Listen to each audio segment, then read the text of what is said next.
My name's Hannah, and if you ask me, my life's pretty standard. Got a decent job, a husband, Mark, who's been my rock since college, and 2 kids who are the usual blend of sweet and trouble. But if there's one thing I've learned, it's that normalcy is a fragile thing, especially with a brother like Alex. Alex is 8 years younger than me, the kind of guy who never really grew up. Jobs, girlfriends, you name it, he changes them like he's flipping channels on TV. And yeah, he's got this habit of hitting up me or mom whenever his wallet's feeling too light, which is always. So, there we were, at mom's for our usual Sunday dinner. The house smelled like roast and the kids were running around, when the door slammed open like it's trying to break free. In strolls Alex, with this girl on his arm, looking like she just walked off a beach rather than into a family gathering. Her dress was so short, I swear Mark did a double take, nearly choked on his tea. Family, meet Lisa, Alex announces, all proud like he's won an award. My fiancé. And guess what? We're gonna have a baby. The room went silent. You could have heard a pin drop. Mark's coughing his lungs out, mom's frozen with her mouth half open, and I'm just staring, thinking, here we go again. Alex, are you out of your damn mind? I couldn't help myself. You can barely take care of yourself. Lisa, hands on her hips, eyes me like I'm something she stepped in. We're very happy, thank you. And we don't need negativity, right, babe? Alex nods, slinging an arm around her. Yeah, we're doing great. Right, Mom? Mom, bless her, is trying to find her words. Congratulations. But, Alex, have you thought this through? A baby is a big responsibility. Of course, he hasn't, I muttered, earning a glare from both of them. Listen here, Hannah. Alex shot back. I don't need a lecture from you. We're gonna be fine. Right, Lisa? Lisa smirks. Absolutely. And we'll need a bit of help, obviously. Starting with living here for a while. I almost choked on my own spit. Live here? With Mom? Are you kidding? Why not? Lisa snapped. It's not like we have anywhere else to go. And it's not forever, just until Alex finds a new job. And when will that be? I couldn't stop the sarcasm. You planning on hitting the job hunt hard between gaming sessions, Alex? He just shrugged, all casual like. I'll figure it out. I always do. Mom finally spoke up, trying to smooth things over. Well, we'll make do. We always do. Right, Hannah? I looked at her, at the resignation in her eyes, and my heart sank. Yeah, Mom. We always do. Dinner was tense after that. Mark kept giving me these looks, like he was bracing for the storm he knew was coming. And me? I was just trying to wrap my head around the circus my life was about to become. After dinner, with the kids in bed and Mark helping Mom with the dishes, I cornered Alex in the living room. You can't keep doing this, you know. Dumping your problems on Mom on me. It's not fair. Alex, lounging like he owned the place, just shrugged. What do you want me to say, Hannah? Life's tough. I'm doing my best. Your best? I was fuming. Dragging a pregnant girl into this mess? Expecting everyone else to pick up your slack? Hey, Lisa yelled from the kitchen. Watch how you talk about us. I took a deep breath, counting to 10 in my head. Arguing wasn't going to solve anything. Not with Alex. Not now. Just, try to think about someone other than yourself for once, I finally said, more tired than angry. Alex just looked at me, and for a second, I thought I saw a flicker of something like guilt. But then he smiled, that carefree, reckless smile that always spelled trouble. We'll manage, sis. We always do. As I went to help with the dishes, leaving Alex to his illusions, I couldn't shake the feeling that we were all on the brink of something big. And not in a good way. But like Mom said, we'd make do. Because that's what families do, right? Even when they're about to be turned upside down by one of their own. Having Alex and Lisa move in was like inviting a hurricane into your house and hoping it'd just water the plants. From day one, the balance of our family home was thrown off. Mom tried to stay upbeat, but I could see the strain in her eyes. One morning, I dropped by to see Mom, and the scene was chaos. Dishes piled up, laundry forgotten, and Lisa lounging on the couch like she owned the place, scrolling through her phone. Alex was nowhere to be seen, probably asleep or pretending to be. "Morning, Lisa," I said, keeping my voice neutral. "Need help with anything?" She barely glanced up. "Oh, no, I'm good. Just resting." "You know, for the baby." "Right. The baby." I looked around at the mess. "And Alex?" She shrugged. "Asleep, maybe?" "I don't keep tabs on him." "Of course not. Why start now?" I sighed and started picking up. Mom came in, her smile a bit too forced. "Hannah, you don't have to do that." "I don't mind, Mom. Can't have you dealing with all this alone." Lisa watched us, not moving an inch. "You're so good to your mom," she said, and I couldn't tell if she was being sarcastic. "Someone's got to be," I muttered, throwing a glance her way. She just smiled, unfazed. Later, I caught Alex in the kitchen, raiding the fridge. "Nice of you to join the living," I snapped. "Your fiancé's made herself right at home." He grabbed a soda, not looking at me. "Yeah, well, she's pregnant. Needs to rest." "And you? What's your excuse?" He leaned against the counter, all casual-like. "I'm looking for work, alright? It's not easy out there." Could have fooled me. "Seems like your full-time job is avoiding responsibility." He rolled his eyes, cracking open his soda. "Why you always gotta be on my case, Hannah?" "I'm handling it." "By handling, you mean letting Mom clean up after you too?" He didn't have an answer to that. Just sipped his soda and shrugged. The final straw came when Lisa announced they wanted a small wedding at the house. "Nothing fancy," she said, laying out plans that sounded anything but. "Just something memorable." I looked at Mom, who was trying to hide her worry. "And how do you plan to pay for this small wedding?" Alex jumped in. "We thought Mom could help, you know, as a gift." I laughed. It was that or scream. "You're joking, right? You want more from her?" Lisa stood up, hands on her hips. "It's not like we're asking for much. Just a little help." "A little help?" I was fuming now. "You've done nothing but take since you got here.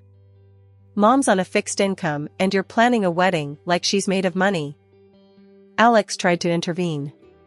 "Hannah, come on, it's just..." "No, Alex. Enough is enough. You two need to start taking responsibility for your own lives. Mom's not your personal ATM." Lisa's face went red, and for a moment, I thought she'd yell. But she just scoffed. "Fine. We'll figure it out ourselves." "Yeah," I said. "You do that." Walking out, I told Mom, "Don't let them bully you into paying for anything. It's time they learned the value of money." Mom nodded, but I could see the conflict in her eyes. She wanted to help Alex, but knew it wasn't helping in the long run. That night, Mark and I talked it over. "You can't keep fighting their battles, Hannah," he said, and I knew he was right. But it wasn't just about fighting battles, it was about protecting Mom from being taken advantage of. The next day, I made it clear to Alex and Lisa. "You're adults. It's time to act like it. No more handouts. You want a wedding, a life, you work for it." Their response was a mix of shock and anger, but I stood firm. This was the wake-up call they needed, whether they appreciated it or not. The addition of a new family member should have been a joyous occasion, and in a way, it was.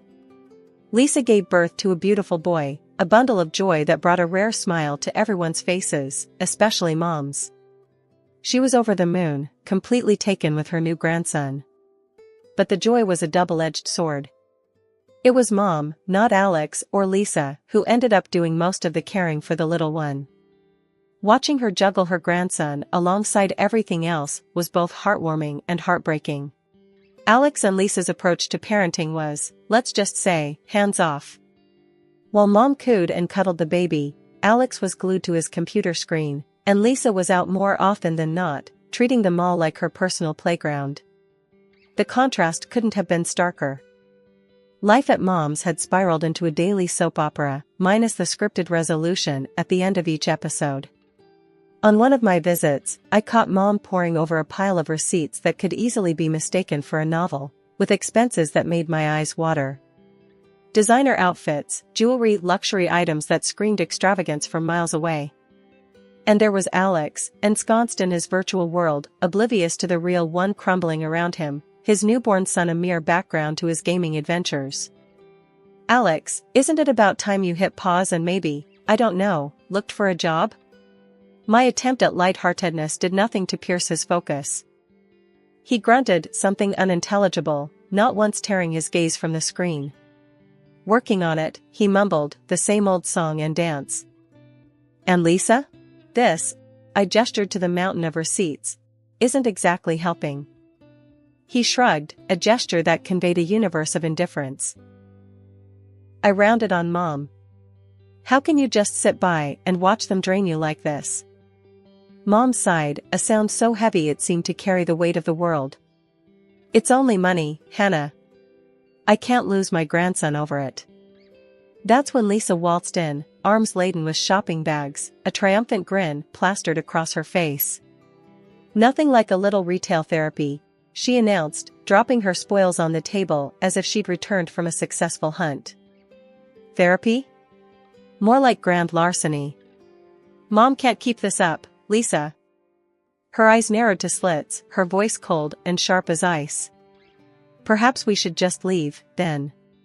Let's see how often Mom gets to see her grandson after that. The threat hung in the air, a toxic cloud that threatened to choke us all. I looked to Mom for a sign of outrage, but she met my gaze with a resigned shake of her head, a silent plea to drop it. Later, in the sanctuary of the kitchen, I tried again. You can't let them use you like this, Mom. It's not right. She continued her tea ritual, a calming contrast to the storm brewing in my chest. I know, dear. But what choice do I have? That's my grandson. There has to be a line, Mom. They're walking all over you. She handed me a cup of tea, her eyes locking onto mine with an intensity one rarely saw. I'll handle it, Hannah. Trust me, I've got this under control. Control? The word tasted bitter. Seems more like they're controlling you. She patted my hand, a gesture meant to soothe. Just trust me, dear. As I left, the image of Alex lost in another world while Lisa admired her latest shiny trinket, not at me. Mom might think she had a handle on things, but from where I stood, it looked like we were all being dragged down by their weight. The trouble started when Mom got sick out of nowhere. One day she was fine, the next, she was rushed to the hospital with what turned out to be a serious condition. I was there in a heartbeat, barely had time to grab my purse before I was out the door. The hospital became my second home, sitting by her bed, holding her hand, and praying she'd pull through. I called Alex, tried to get through to him and Lisa, telling them, Mom's sick, she's in the hospital. You need to come, now. But all I got back were excuses. We're a bit tied up right now, Hannah. You know how it is, Alex would say, or Lisa would chime in with, we've got plans already. Can't just drop everything. Plans. Right. Their social calendar was apparently more important than their sick mother lying in a hospital bed. I couldn't believe it. Couldn't understand how they could just carry on with their lives, partying and living it up, while Mom was fighting for hers. I was running on fumes, between my job, the kids, and now this. But I didn't have the luxury of being tied up or having plans. Mom needed me, so that's where I was. Every day, hoping for some improvement, for her to wake up and tell me everything would be okay. 2 months of this hell, and then, just as sudden as she fell ill, she was gone.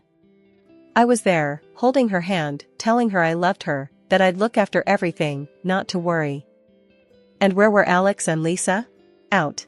Living their life without a care in the world, not even bothering to see if Mom, or their son for that matter, needed them. The funeral was a blur of faces, condolences, and the overwhelming feeling of loss. But Lisa, in her barely there black dress, managed to stand out, drawing disapproving looks and whispers from everyone. Alex was just as detached, showing no sign of grief, almost as if he was relieved it was all over. The day after, I went to Mom's house, needing to feel her presence, but I was met with Lisa's sneering face. "Looking for something, Hannah?" she mocked, blocking the doorway. "I need to get some of Mom's things," I said, trying to keep my voice steady. "Oh, I think you're mistaken. This is our house now." "You have no business here," she replied, smirking. Alex came up behind her, a smug look on his face. "Yeah, Hannah, Mom changed her will. Everything's ours now. Maybe you should have spent less time at the hospital and more time securing your inheritance." I was speechless, anger and disbelief swirling inside me. "You can't be serious. Mom wouldn't do that." He shrugged, enjoying every moment of my distress. "Believe what you want. But you're not welcome here." Lisa laughed, enjoying the spectacle. "Guess you should have been nicer to us, huh?" Their cruelty hit me hard, but I wasn't about to show them how much. "We'll see what the notary says about this," I managed to say, my voice cold. "Good luck with that," Alex called out as I walked away, their laughter echoing behind me. A week after the whole funeral drama, we all ended up in the notary's office, a place I never thought I'd be fighting a family battle. The air was thick with tension, you could cut it with a knife. Alex and Lisa were smirking like they already won the lottery, but I had a card up my sleeve they didn't see coming. The notary cleared his throat, and the room went dead silent. "The will Mr. Alex Kramer has been referring to," he began, eyeing my brother, "is not the final will. Your mother made another visit here, with Hannah, to draft the final document." Lisa's face turned a shade I didn't know existed. "What the hell does that mean?" she spat, her voice like venom. "It means," I said, my voice steady, "that Mom knew better. She left the house to me, not you two." The notary nodded. "Indeed. The house goes to Hannah." Alex jumped up, his face red. "That's bullshit. She wouldn't do that." Lisa was on her feet too, screaming insults at me that would make a sailor blush. The notary raised his hand, calling for silence. "There's more.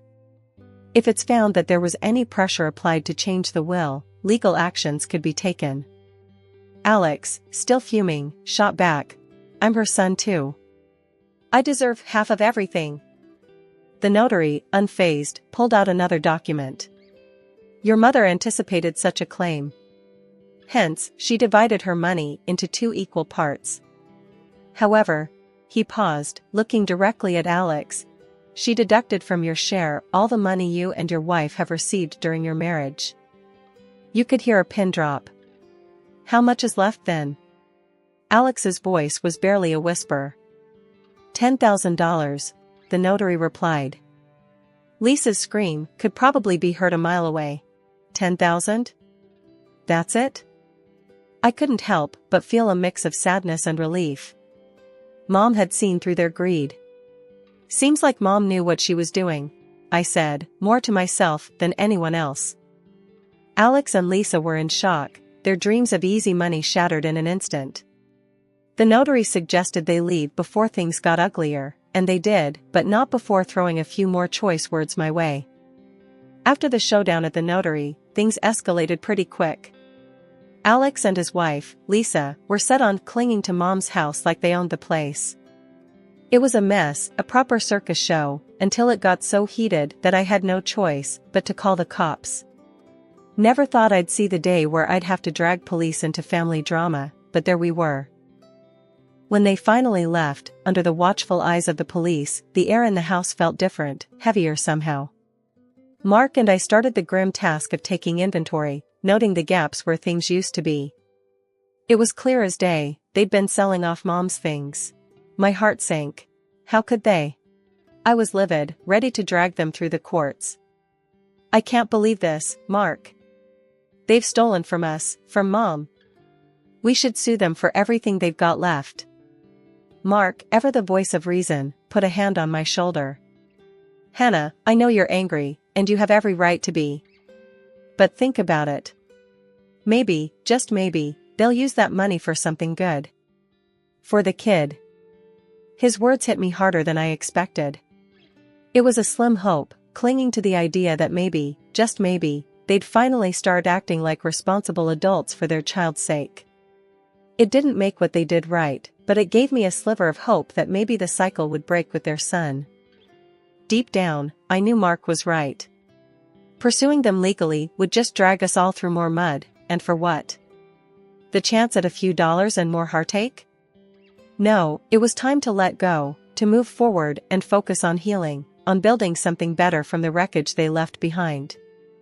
So, I let it go, not for them, but for me, for us. It was time to close this chapter and start anew, with the hope that maybe, just maybe, they'd find their way. Months rolled by in silence, a welcome break from the chaos that had enveloped our lives. But peace has a way of being fleeting. Word got to me that Alex and Lisa had sunk further, living in some rundown apartment, scraping by. Alex was jumping from one odd job to the next, and Lisa? She was chasing after rich men, leaving their little boy, my nephew, pretty much on his own. Hearing that, it felt like a punch to the gut. That kid deserved better, so much better than what those two could ever offer him. I started gathering the paperwork, the legal documents needed to strip them of their parental rights. It was a heavy decision, but every fiber of my being told me it was the right one. That boy needed a real family, stability, and I was determined to give it to him. When I finally approached Alex and Lisa with the idea, bracing for a fight, their reaction took me by surprise. They were indifferent. Almost relieved to be rid of the responsibility. "You sure about this, Hannah?" Alex asked, no hint of the brother I once knew in his eyes. "You know, taking on a kid is a lot." I couldn't hide my disgust, my disappointment. "He's your son, Alex. Doesn't that mean anything to you?" Lisa, ever the opportunist, chimed in with a shrug. "If you think you can give him a better life, then why not? We've got our own lives to figure out." Their casual dismissal of their flesh and blood boiled my blood, but I swallowed the anger. This was about him, not them. "Yeah, I'm sure. More than you've ever been about anything. He'll be loved and cared for. That's more than what you've ever offered him." The paperwork was straightforward, their signatures quick and emotionless. As I walked away, documents in hand, it was a bittersweet victory. That little boy was going to have a chance now, a real family with me and Mark. It's been a stretch of quiet months, a silence from Alex and Lisa that spoke volumes. They vanished off the grid, no calls answered, no trace of them at their last known spot. I've toyed with the idea of getting the authorities involved, wondering if a missing poster is the next step.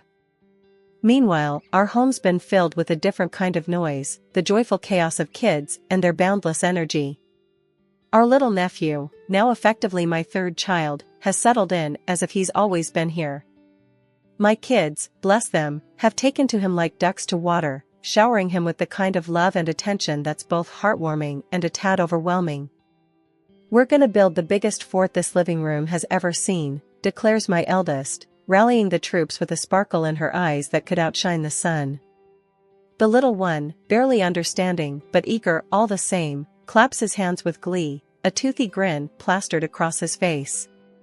"Fort, fort," he echoes, stumbling over the words, but clear in his enthusiasm. Mark and we've moved into Mom's old house, a sprawling place that seemed too vast once, but now feels just right. There's a room for every mood, a space for every laughter, and a corner for every whispered secret.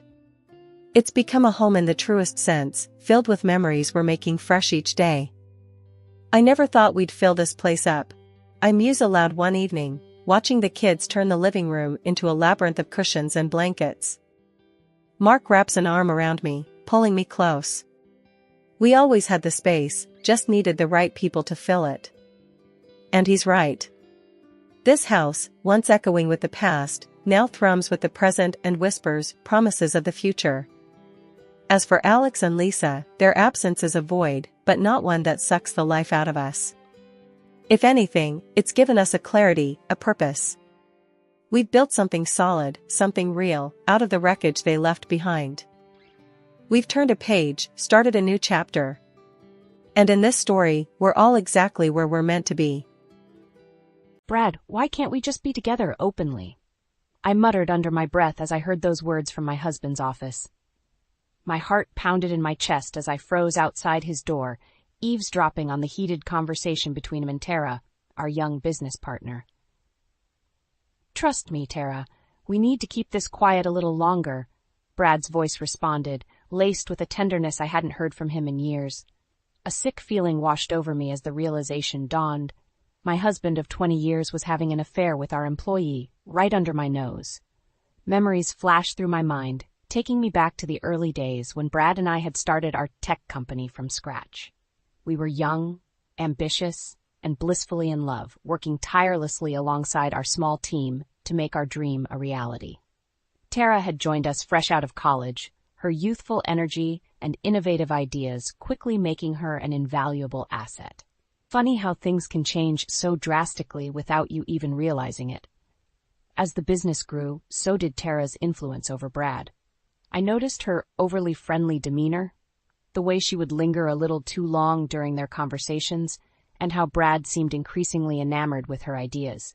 At first, I brushed it off as professional camaraderie, but the nagging feeling in my gut only intensified with each passing day. Then came the late nights at the office, the unexplained absences, and the sudden influx of suspicious charges on Brad's credit card statements. I tried to confront him, but he always had an excuse ready, dismissing my concerns with a wave of his hand. One fateful evening, I decided to follow my instincts. I tailed Brad and Tara to a luxurious hotel downtown, my heart shattering as I witnessed them entering hand in hand, laughing and completely oblivious to my presence. Funny seeing you two here. Planning a business meeting? I called out, my voice dripping with sarcasm as I stepped into the lobby, Brad's face drained of color, his excuses tumbling out in a jumbled mess. But Tara, that conniving little vixen, simply smirked and said, "Oh, Jenna, don't be so naive. Brad and I are in love, and there's nothing you can do about it." In that moment, something inside me snapped. The years of loyalty, sacrifice, and emotional investment I had poured into our marriage and business came crashing down around me. I would not be the one left broken and humiliated. Not this time. The next morning, I marched into the best divorce attorney's office, determined to fight for every penny of the empire Brad and I had built together. If he thought he could simply discard me for his younger mistress, he had another thing coming. As the dust settled from my initial confrontation with Brad and Tara, I found myself retreating into memories of happier times, back when our dream was just taking shape. Those early days were a whirlwind of sleepless nights, fueled by passion and an unwavering belief in our vision. Brad and I had met fresh out of college, both brilliant minds with a knack for coding and an insatiable drive to create something revolutionary. We scraped together every penny we had and rented a dingy little office space, assembling a ragtag team of fellow tech enthusiasts who shared our ambitious goals. Mark, our trusty developer, was the first to join us, bringing his unparalleled coding skills and a wicked sense of humor that kept our spirits high during the toughest moments. Then came Linda, a fierce legal eagle whose sharp wit and strategic thinking became invaluable assets as we navigated the treacherous waters of startup life. Those early years were a constant uphill battle, with more setbacks than successes. But through it all, Brad and I remained a united front, our love for each other and our dream fueling our persistence. We worked tirelessly, often pulling all-nighters to meet deadlines and secure funding. "You two are crazy. You know that?" Linda would tease, shaking her head as she found us hunched over our laptops at 3 a.m., sustaining ourselves on stale donuts and lukewarm coffee. "Crazy's the only way to make it in this business," Brad would retort with a mischievous grin, his eyes sparkling with determination. And make it we did. Against all odds, our little startup began to gain traction, attracting the attention of major investors and industry heavyweights. With each success, our team grew stronger, our bond forged through countless battles and shared triumphs. That's when Tara joined us, fresh-faced and brimming with ambition. At first, I welcomed her enthusiasm, never suspecting the serpent that lurked beneath her innocent facade. Little did I know that her arrival would mark the beginning of the end for the life I had so carefully crafted. "Jenna, darling, you really should let me handle the investor meetings from now on." She would purr, her words dripping with false concern. "You've been working so hard lately, you deserve a break." Foolishly, I brushed off her comments, blinded by the success we were enjoying and the unwavering trust I had in Brad. But with each passing day, Tara's influence over him grew stronger, her venomous words slowly poisoning his mind against me. As I delved deeper into the betrayal, the memories of our early struggles took on a bittersweet tinge. The very foundations upon which we had built our empire were now crumbling beneath the weight of lies and deceit. But even as the sting of Brad's infidelity threatened to consume me, a newfound determination took root. If they thought they could simply discard me like yesterday's garbage, they had severely underestimated the fury of a woman scorned. I would fight for what was rightfully mine, and they would rue the day they ever crossed me. As the months dragged on, Tara's infiltration into our once tight-knit circle became increasingly pronounced. Her sickly sweet demeanor would quickly sour the moment Brad left the room, replaced by a calculating coldness that sent shivers down my spine. "You're looking a bit worn out today, Jenna," she would simper, her ruby-red lips curled into a patronizing smile. "Maybe you should take the afternoon off. Let the rest of us handle things." I would bite my tongue, forcing a tight-lipped smile as I watched her slink over to Brad's side, draping herself over him like a cheap suit. The way he would beam at her suggestive comments, oblivious to the venom she spewed the moment his back was turned, made my stomach churn. Worst of all were the investor meetings, where Tara would shamelessly flaunt her youth and charm, soaking up the attention like a preening peacock. I could see the hungry looks in the eyes of our potential business partners, their gazes lingering just a little too long on her exposed curves. "Fellas, eyes up here," she would purr, reveling in the spectacle she created. "Unless you'd like Jenna and me to give you a private demonstration later?" The grating laughter that followed those crude remarks was like nails on a chalkboard, but Brad seemed utterly entranced, hanging on her every word. "Tara's just being Tara," he would chuckle, brushing off my concerns with a wave of his hand. "You know how she loves to play up the sex kitten act for these old geezers." But I knew better. With each passing day, Tara's grip on Brad tightened, her insidious whispers slowly turning him against me and everyone else who had stood by us from the beginning. "You know, Mark's code has been looking pretty sloppy lately," she would murmur, her voice dripping with false concern. "Maybe it's time we brought in some fresh talent, get this project back on track." Before I knew it, longtime colleagues who had bled alongside us were being pushed out, replaced by Tara's hand-picked cronies.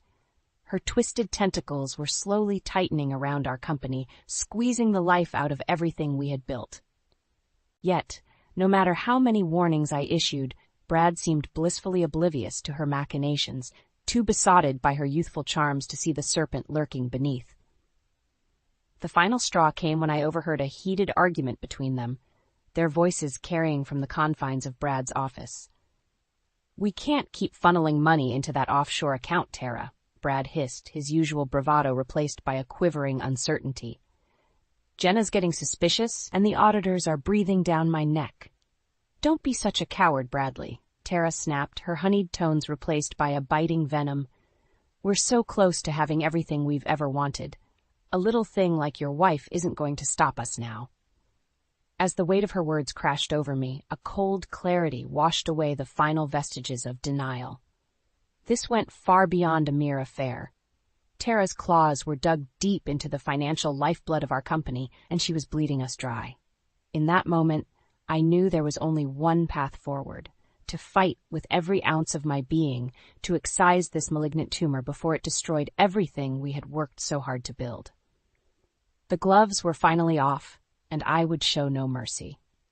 After weeks of mounting suspicion and piecing together the twisted web of lies, I decided it was time to catch Brad and Tara red-handed.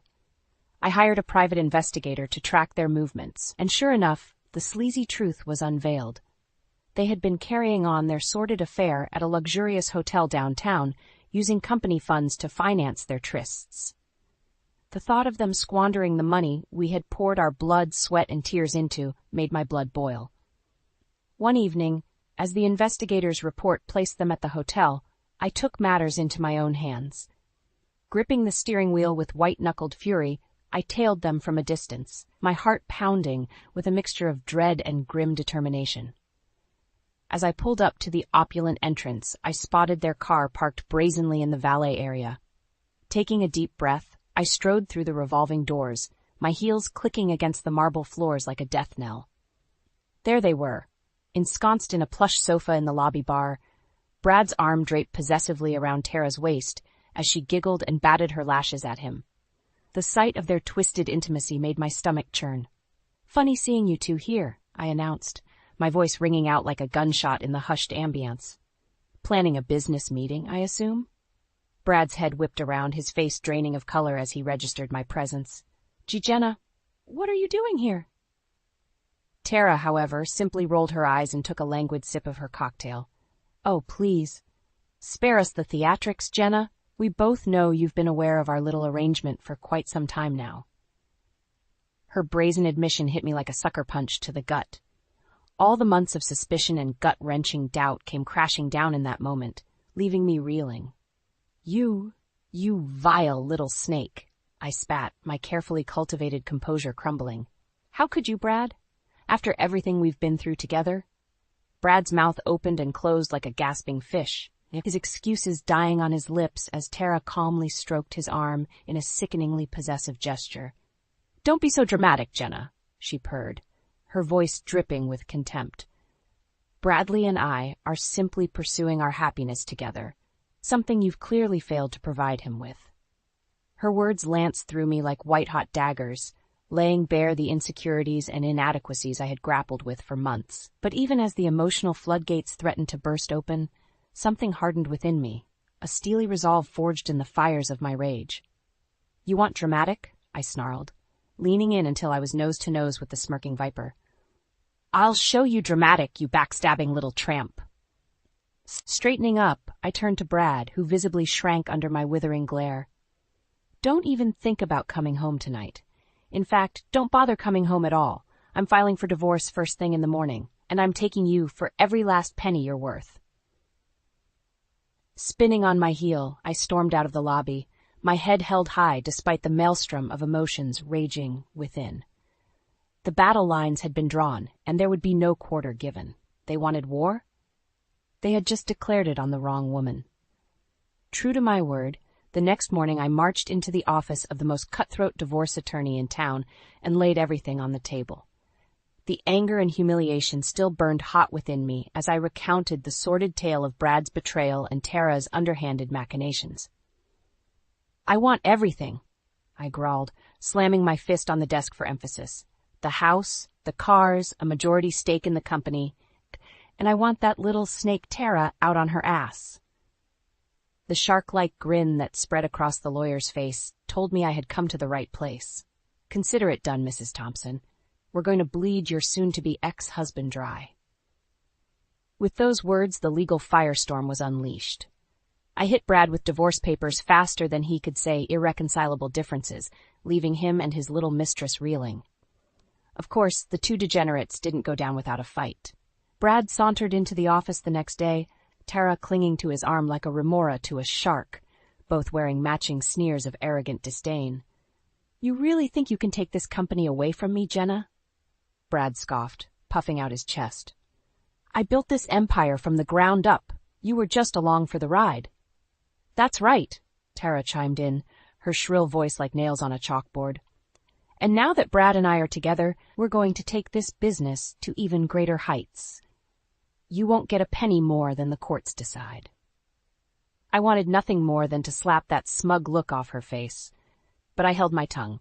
They could posture and bluster all they wanted. I knew I had them by the proverbial short and curlies. Thanks to the detailed records I had meticulously kept over the years, documenting Brad's shady dealings and Tara's financial chicanery, I had a legal sledgehammer poised to crush their delusions of grandeur. "You want to play hardball?" I asked, leaning back in my chair with a wolfish grin. "Fine by me. I've got enough evidence of your little slush fund scam to bury you both in civil and criminal charges." The blood drained from Brad's face as his bravado rapidly deflated. Tara, on the other hand, simply glared at me with undisguised hatred, her scarlet talons digging into Brad's arm. From that point on, it was open warfare. Our once thriving startup descended into a bitter battle zone, with each side lobbing legal salvos and vicious accusations. Loyal soldiers quickly rallied to my side, disgusted by Brad and Tara's flagrant betrayal. Mark, bless his brilliant but socially inept heart, became my unofficial tech wizard, quietly gathering evidence of Brad's financial misdeeds. Linda, with her razor-sharp legal mind, tore apart their flimsy fence piece by piece in deposition after deposition. Meanwhile, our board of investors grew increasingly uneasy with the turmoil, watching in horror as the shining jewel of our company became tarnished by the endless cycle of scandals. Still, through it all, Brad and Tara maintained their aura of delusional confidence, secure in their belief that his stranglehold on the business would carry the day. Little did they know, their downfall was merely a matter of time, and I would be the one delivering the killing blow. The day of reckoning finally arrived, and the air in the courthouse crackled with tension as Brad, Tara, and I squared off before the stern-faced judge. Despite their bravado, I could see the first flickers of doubt in their eyes as the weight of the evidence against them became impossible to ignore. "You won't get a penny more than the courts decide, Jenna," Brad hissed under his breath, his lips curled in a sneer. "I control this company. It's mine." Before I could respond, the bailiff called the courtroom to order, and the proceedings began in earnest. I watched with grim satisfaction as my legal team methodically dismantled Brad and Tara's defense, presenting a mountain of damning evidence that left them squirming in their seats. Financial records detailing their embezzlement schemes, caught on tape conspiring to funnel company funds into offshore accounts, even secretly recorded audio of Tara coercing Brad to cut me out of the business entirely. It was all laid bare for the world to see. With each bombshell revelation, Tara's smug veneer cracked a little more, her perfectly coiffed mask slipping to reveal the vicious snake lurking beneath. Brad, for his part, simply sat in stunned silence, the reality of his impending downfall slowly sinking in. Finally, after what seemed like an eternity, the judge banged her gavel, calling for order in the courtroom. "In light of the overwhelming evidence presented," she began, her steely gaze sweeping over the trio of co-conspirators, "I am ruling in favor of Mrs. Thompson on all counts." A collective gasp rippled through the gallery, but I simply sat back and allowed a small, victorious smile to spread across my face. The old bat wasn't done yet. "Mr. Thompson and Ms. Roberts, your actions have not only violated the sanctity of your marriage vows, but have also shown a blatant disregard for corporate ethics and the law itself," the judge continued, her voice laced with disgust. "As such, I am awarding Mrs. Thompson a controlling stake in the company, effective immediately, as well as the entirety of the marital assets." Tara let out a strangled shriek of outrage, her perfectly manicured claws digging into the wooden bench as she fought to maintain her composure. Brad, on the other hand, simply slumped forward, his head cradled in his hands as the weight of his defeat crushed him. But the judge wasn't finished. Leaning forward, she fixed them with a piercing glare that could have melted steel. "Furthermore, I am referring this matter to the district attorney's office for a full investigation into potential criminal charges related to fraud, embezzlement, and corporate malfeasance. You two have made a mockery of the legal system and the values this company was built upon, and you will face the full consequences of your actions." As the bailiffs led the disgraced pair away in handcuffs, Tara still screeching obscenities through her smeared makeup, I couldn't help but savor the sweetness of victory. They had underestimated me at every turn, secure in their belief that they could simply trample all over me and walk away unscathed. Well, they were about to learn just how wrong they were, and I would delight in grinding their precious empire into the dust beneath my designer heels. With the legal battle decisively won, and Brad and Tara's misdeeds laid bare, I wasted no time in asserting my new control over the company. My first order of business? Clearing out the rot that had infested the ranks thanks to their toxic influence. One by one, I handpicked Tara's gaggle of sycophants and tossed them out on their oversculpted behinds, reveling in the looks of abject horror on their stunned faces as security escorted them from the premises. But Miss Roberts assured us we would be taken care of. One particularly vapid little thing sputtered, her fake lashes fluttering in panic. I simply shrugged, utterly unmoved. Well, Miss Roberts isn't calling the shots anymore. I'd suggest finding a new sugar mama to leech off of. With the dead weight jettisoned, I set about rebuilding our once proud company from the ground up, surrounding myself with trusted allies like Mark and Linda. They had stuck by me through the darkest days of the legal firestorm, and their loyalty would be rewarded tenfold. Of course, Brad and his slithering paramour didn't go quietly into the night. Even from behind bars, they launched a vicious media smear campaign, painting me as a heartless, vindictive shrew determined to destroy everything they had built. Jenna Thompson is a bitter, jealous woman lashing out at her ex-husband out of sheer spite, Tara whined to anyone who would listen, her voice trembling with faux indignation. She's taking her revenge too far and jeopardizing the livelihoods of hundreds of innocent employees. I simply smiled and shook my head at their pathetic attempts to sway public opinion. The evidence of their misdeeds was too overwhelming, the stench of their corruption too overpowering to be washed away with a few crocodile tears.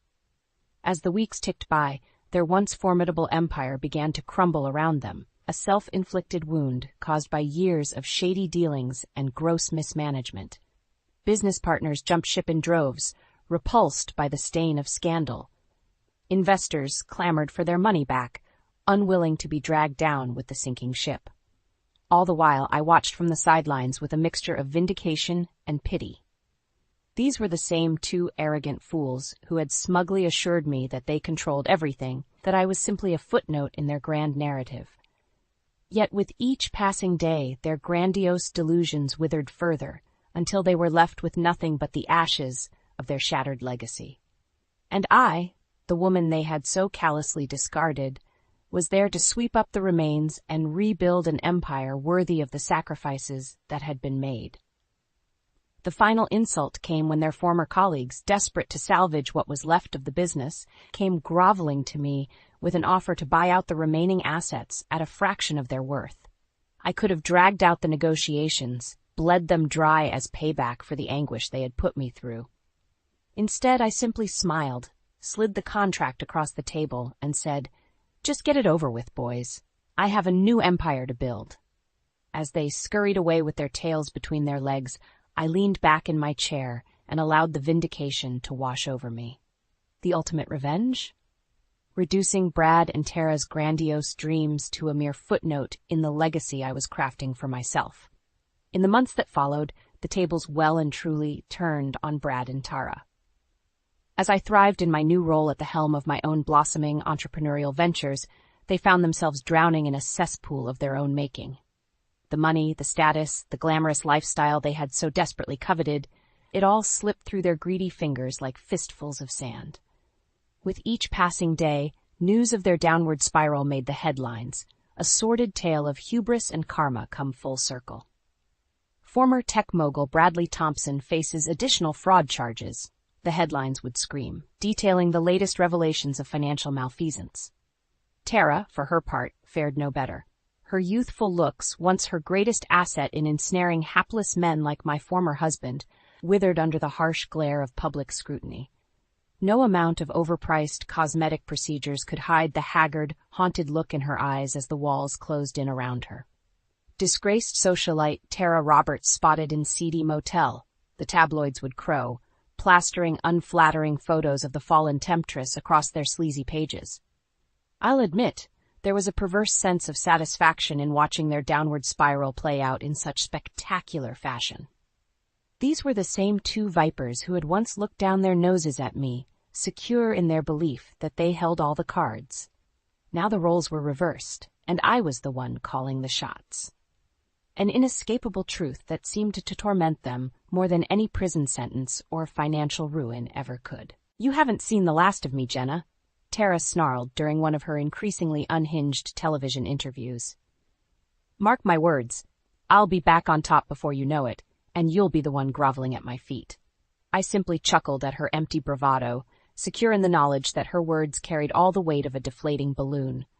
She was a spent force, a cautionary tale of what happens when ambition and greed consume one's moral compass. As for Brad, well, his fate was perhaps the most tragic of all. Once a proud, ambitious man with the world at his feet, he had been reduced to a hollow shell of his former self, his spirit broken by the weight of his own misdeeds. During his highly publicized trial, I watched from the gallery as he shuffled into the courtroom, his shoulders slumped, his eyes downcast. Gone was the cocksure swagger, the easy charm that had once made him so magnetic. In its place was a haunted, defeated man, the consequences of his actions finally coming into stark relief. In the end, both he and Tara were handed lengthy prison sentences, along with crushing financial penalties that would ensure they could never again regain a foothold in the business world. As the judge read out their fate, I caught Brad's gaze, his hollow eyes silently pleading for, what? Understanding? Forgiveness? I simply held his stare, my expression impassive, until he finally dropped his head in resignation.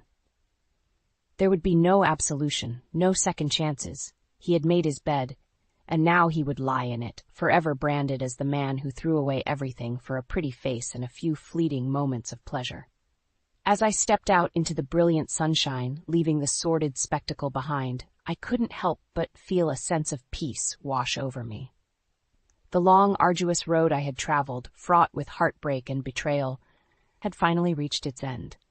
A new chapter was beginning, one forged from the ashes of the life I had once known. And as I looked to the future, I knew that no matter what challenges lay ahead, I would face them with the strength and resilience that had carried me through my darkest hours. "I've found the strength to reclaim my life and destiny," I murmured, more to myself than anyone else, "and no one will ever take that away from me again."